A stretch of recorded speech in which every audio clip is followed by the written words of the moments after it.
Oke, bismillahirrahmanirrahim. Assalamualaikum warahmatullahi wabarakatuh. Selamat siang, adik-adik semuanya.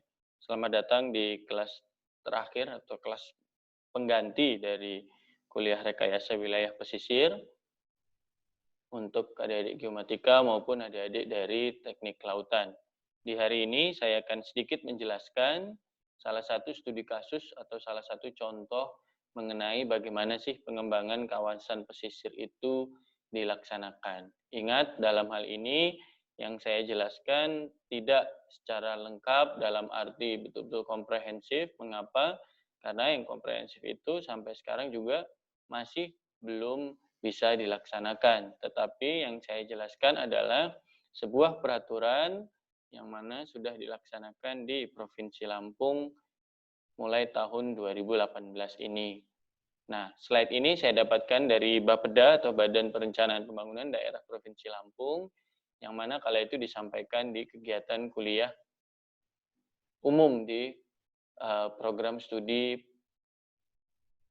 PWK ataupun Perencanaan Wilayah dan Kota ITERA tahun 2018. Nah, dalam presentasi ini saya akan menjelaskan beberapa hal. Yang pertama adalah wilayah pesisir Lampung, lalu yang kedua adalah apa saja sih permasalahan yang ada di pesisir Lampung, yang ketiga bagaimana RZBP 3K atau sebuah rencana zonasi wilayah pesisir dan pulau-pulau kecil Provinsi Lampung ini itu bisa menjadi sebuah strategi pengembangan dari pesisir Lampung itu sendiri.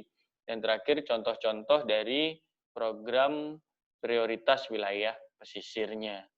Nah, yang pertama kita bicara wilayah pesisir Lampung. Adik-adik sudah tahu semua bahwa Lampung merupakan provinsi paling selatan di Pulau Sumatera, memiliki 14 atau 15 kabupaten dan kota seingat saya, dan tidak semuanya itu berbatasan dengan pesisir. Dari seluruh Lampung ternyata memiliki total wilayah 60.200,9 km persegi dengan luas daratannya itu mencapai 58,8% dari 60.200 km persegi tersebut, dan juga luas perairan laut yang tidak sedikit mencapai 24.820 km persegi atau sejumlah 41,2% dari total luas wilayahnya. Nah, dari 24.820 km persegi ini itu merupakan perairan laut yang dimiliki kewenangannya oleh Provinsi Lampung sesuai dengan Undang-Undang Provinsi dan juga Undang-Undang Pemerintahan Daerah menyampaikan bahwa kewenangan dari sebuah provinsi untuk daerah pesisir atau daerah perairan lautnya itu sejauh 12 mil laut. Jadi ini tidak hanya 12 mil ya, tapi 12 mil laut, nautical mile. Nah, luas wilayah pesisir dari Lampung ini ternyata lumayan besar, yaitu mencapai 440.010 hektar, yang mana memiliki garis pantai 1.105 km, memiliki pulau kecil 132 buah, dan memiliki dua teluk besar, yaitu Teluk Semangka dan Teluk Lampung. Teluk Semangka lokasinya ada di dekat Kota Agung, di daerah Kota Tanggamus, dan Teluk Lampung adalah di daerah Bandar Lampung itu sendiri. Untuk sungai besarnya memiliki ada beberapa, yaitu ada Wai Kampung, Wai Semangka, Wai Putih, Wai Jepara, Tulang Bawang, dan Wai Mesuji. Bisa dilihat bahwa sungai besar ini kebanyakan tidak berada di area kota Bandar Lampung gitu ya.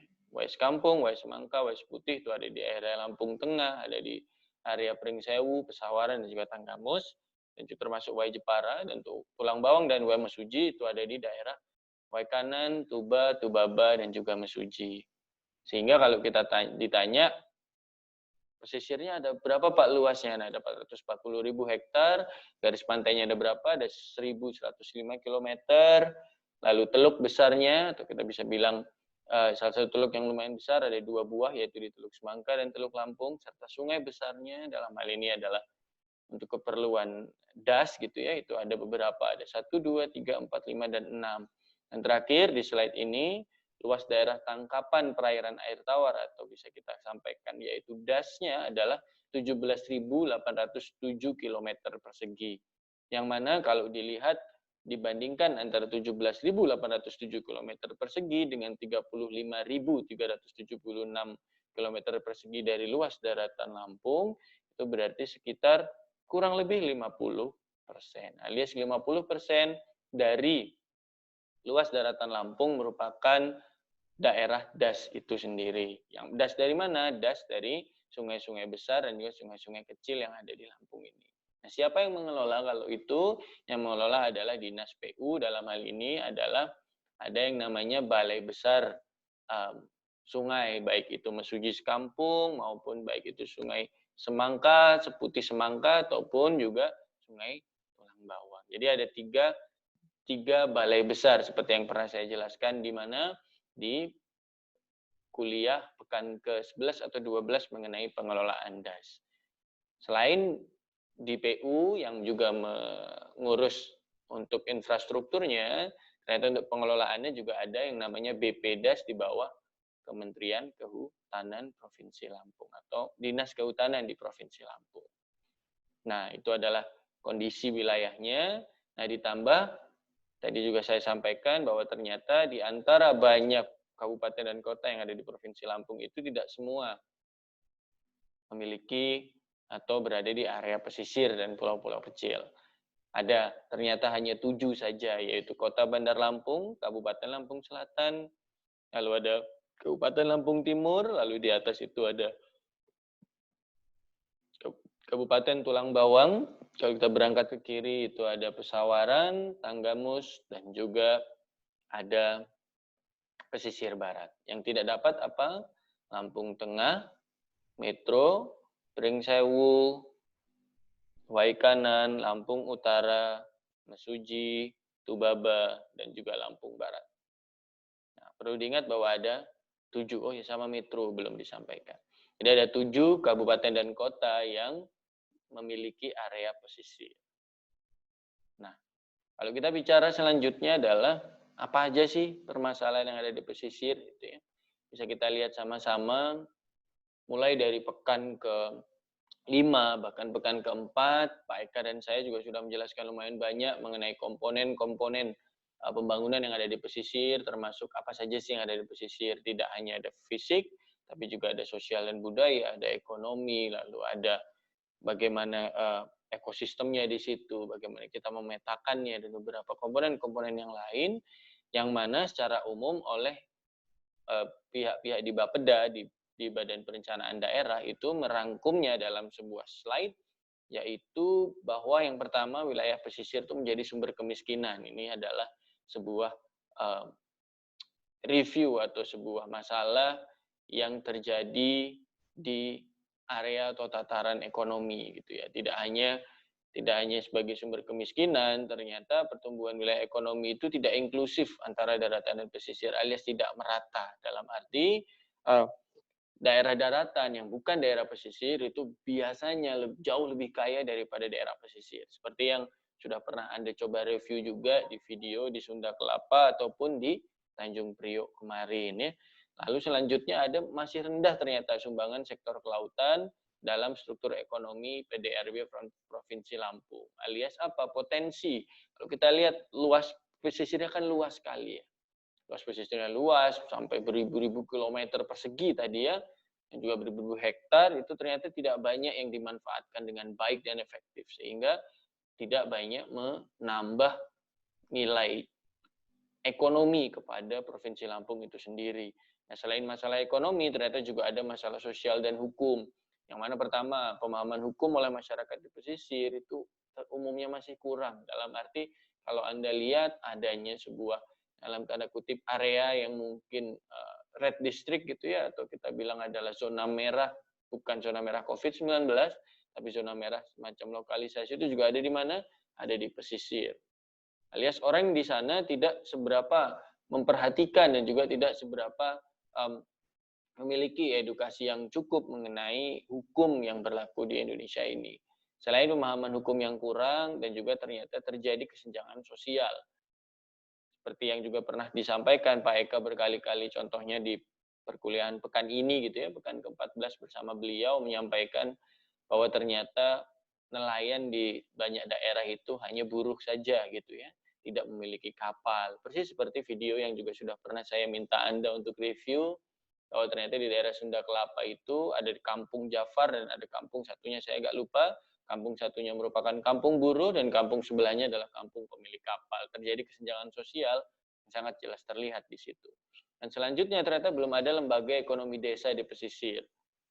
Ini kenapa bisa terjadi? Karena edukasi dari masyarakat-masyarakat pesisir itu sangat kurang. Sehingga tidak adanya kesadaran dari mereka atau kurangnya sebetulnya kesadaran dari mereka mengenai pentingnya sebuah lembaga atau sebuah kesatuan dari mereka agar ekonomi mereka itu bisa naik bersama-sama, bisa maju bersama-sama.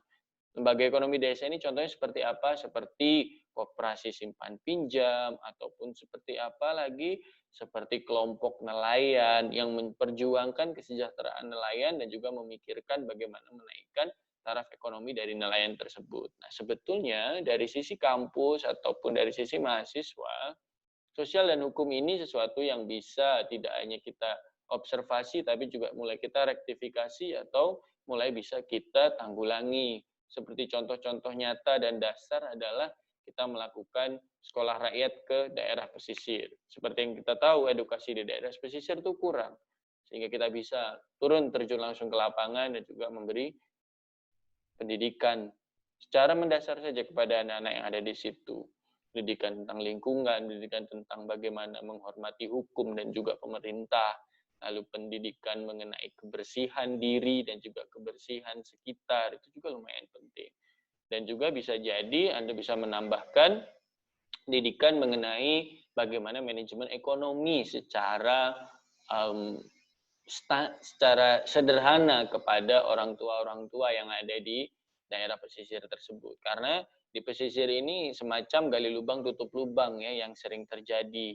Mereka berhutang untuk bisa melaut, selesai melaut mereka hanya bisa membayar hutangnya, jadi tidak bisa mendapatkan kesejahteraan ekonomi yang lebih. Nah, lanjut, selain sosial hukum ekonomi, lalu juga ada di sini adalah infrastruktur. Dalam hal ini adalah ternyata tidak adanya air bersih dan sanitasi, sangat kurang gitu ya, karena mereka juga kurang sadar mengenai kebersihan diri dan lingkungan, pemukiman yang tidak teratur. Karena apa ya? Karena mereka juga tidak paham hukum dan edukasi yang kurang. Lalu di sisi fisiknya, atau di sisi lingkungannya, erosi pantai, terjadi sedimentasi, air laut masuk ke dalam daratan yang menyebabkan sumur-sumur itu sudah menjadi asin, tidak dapat digunakan lagi, sehingga orang-orang itu mau tidak mau penduduk di pesisir itu harus menggunakan air selain air tanah yang sudah terinfiltrasi tersebut.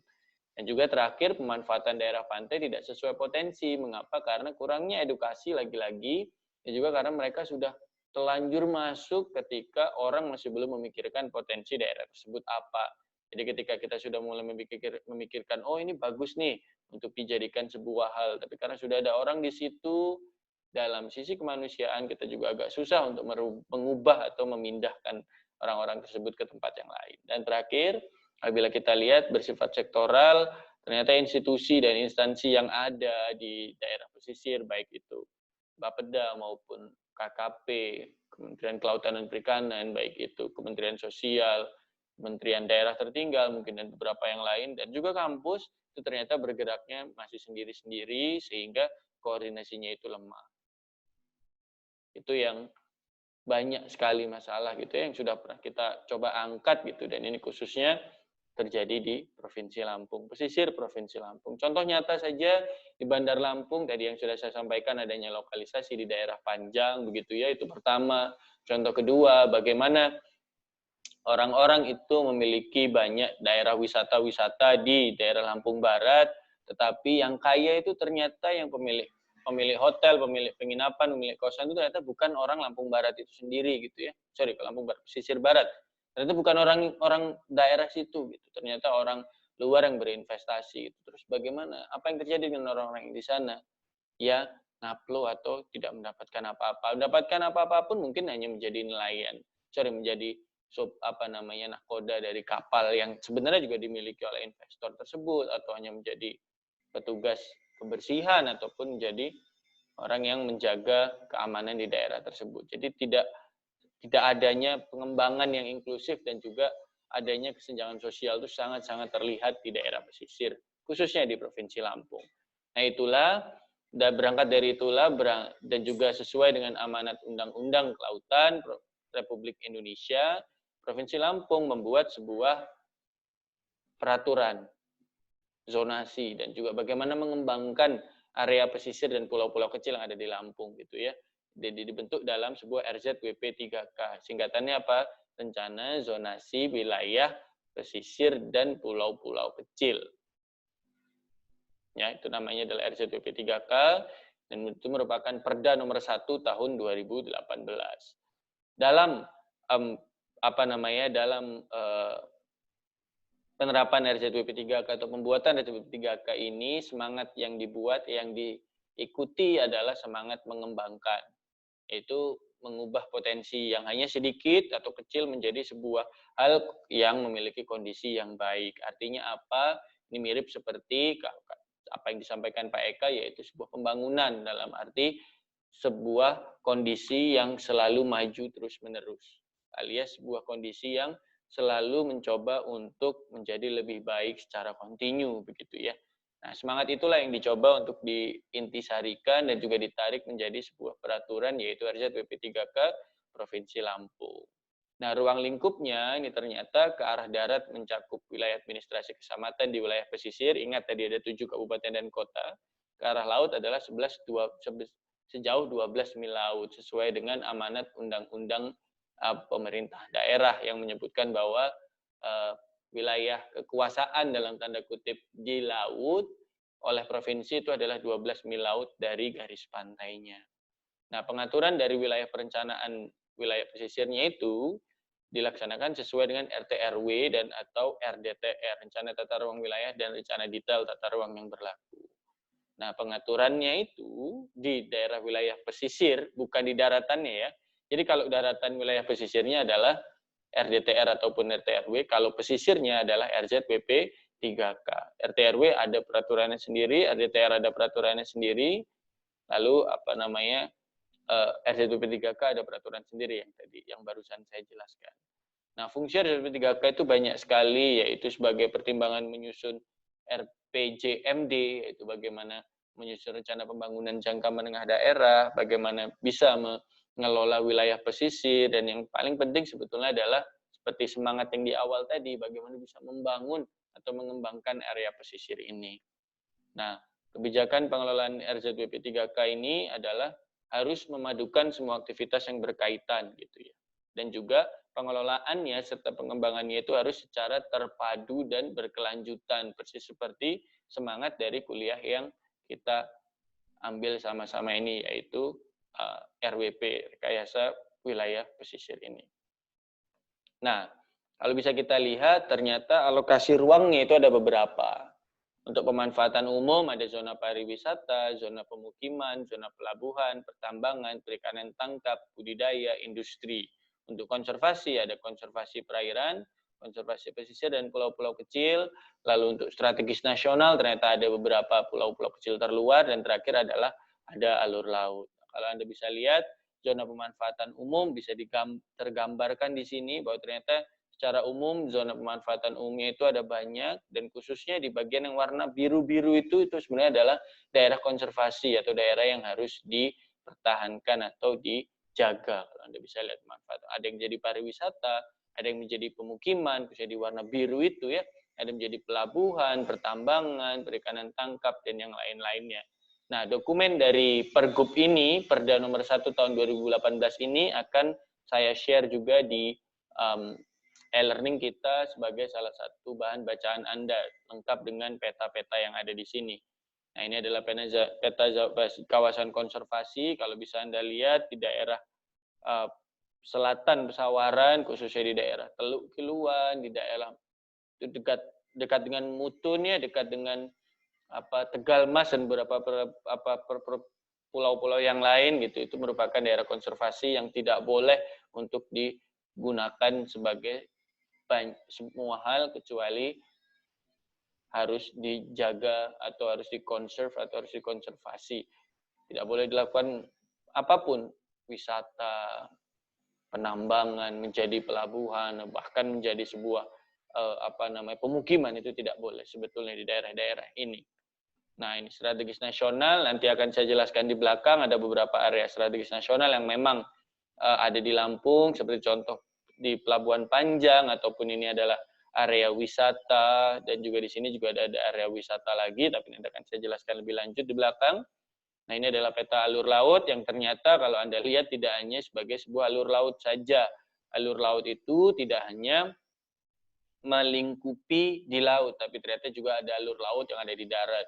Karena ketika kita bicara alur laut, itu berarti kita bicara supply chain atau bagaimana barang itu bisa bergerak dari satu tempat ke tempat lain secara efektif dan efisien.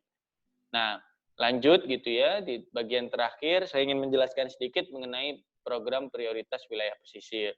Nah, prioritas wilayah pesisir yang ada di Provinsi Lampung itu ada beberapa. Yang pertama adalah kawasan industri maritim Tanggamus, yang kedua ada dermaga eksekutif Bakauheni, yang ketiga ada Pelabuhan Panjang, yang keempat ada Dry Port Waikanan yang terkoneksi dengan Pelabuhan Panjang, nomor 5 adalah ada yang namanya Gerbang Pelana, gerakan membangun pesisir Lampung berdaya guna, dan terakhir adalah adanya kawasan wisata terintegrasi Teluk Lampung dan kawasan wisata Pantai Barat, termasuk juga daerah di Lampung Timur, yang mana nanti akan saya jelaskan beberapa menit lagi.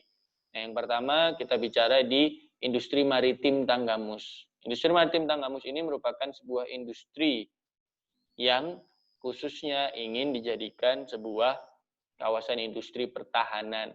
Nah, industri pertahanan dalam konteks laut itu seringkali hanya ada, kalau sekarang ada di Surabaya gitu ya, di PT PAL gitu. Nah, inginnya kawasan industri maritim Tanggamus ini menjadi sebuah daerah baru untuk membuat kapal dan juga komponen-komponen pelengkap dari si kapal tersebut sebagai alutsista ya, atau sebagai alat pertahanan dari Republik Indonesia itu sendiri. Terdiri dari apa? Ada steel mill plant atau bahasa Indonesianya adalah